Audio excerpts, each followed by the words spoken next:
एक बार गौतम बुद्ध के एक भक्त ने उनके कहा कि प्रभु, मुझे आपसे कुछ निवेदन करना है। बुद्ध ने कहा, बताओ क्या कहना है।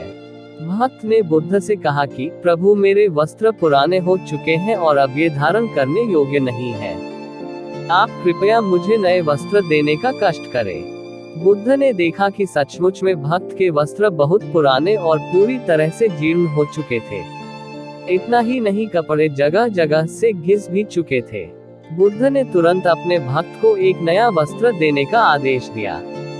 कुछ दिन बीतने के बाद बुद्ध अपने भक्त के आश्रम पहुंचे।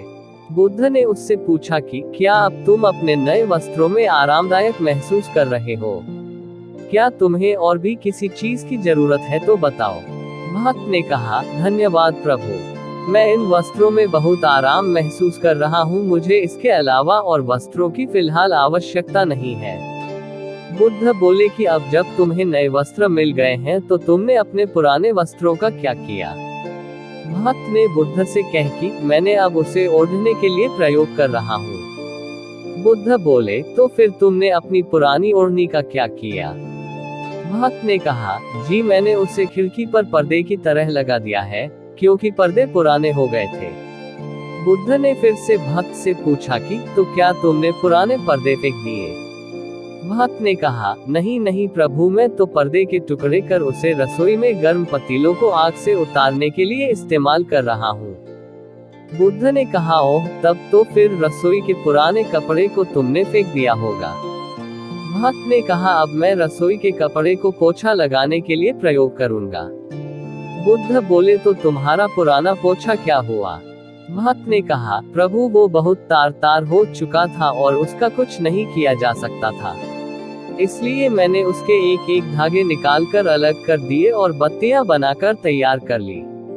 उन्हीं में से एक बाती कल मैंने आपके कक्ष में प्रकाशित किया था।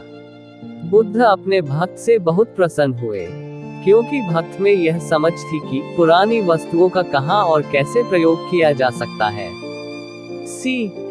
ऐसे लोग बहुत कम होते हैं जो वस्तुओं को बर्बाद नहीं करते।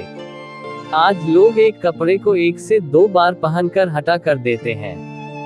थाली में भोजन तो भर कर ली जाती है, लेकिन खाने से अधिक भोजन नाले में जाता है।